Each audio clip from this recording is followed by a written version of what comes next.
Hop, yoshligimda 4-sinf yoki 5-sinfman. Sardobada oilaviy ishlaganmiz 1 yilcha. O'sha yerda bitta aka bo'lasizlar.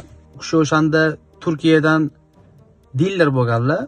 Piknik, Adora, Aygen brendlarini shu mahsulotlarni shu okada bo'lasizlar. Chiroyli kiyinasizlar, tilla uzuvlari ham bor edi okani. Yaxshi akkuratli, gрамотный inson edilar. Men bozorda yugurib yuraman.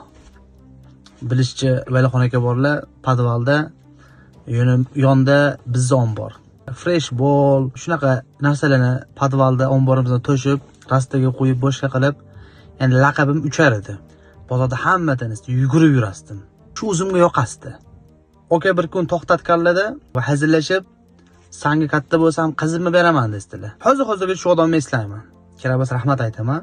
O'sha paytda menga hech kim e'tibor bermagan bo'lsa ham, hech kim qadrlamagan bo'lsa ham, shu odam meni qadrlasdi.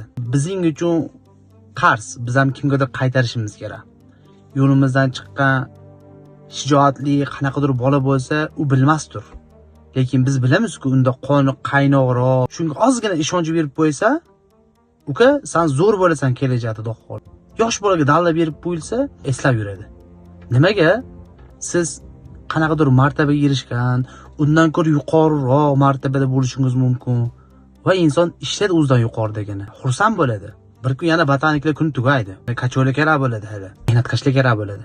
Demoqchi bo'lganim, bolalarga, yoshlarga, yo'limizdan chiqqanlarga chiroyli muomala qilib, ko'nglini ko'tarib, ozgina ilhom berib qo'ysak, ishonchliroq bo'ladi-da. Haqiqatda siz bitta gapingiz orqali u kelajakda siz gapingizga ishongan holatda, menda shu odam nimandir ko'rganki gapirgan.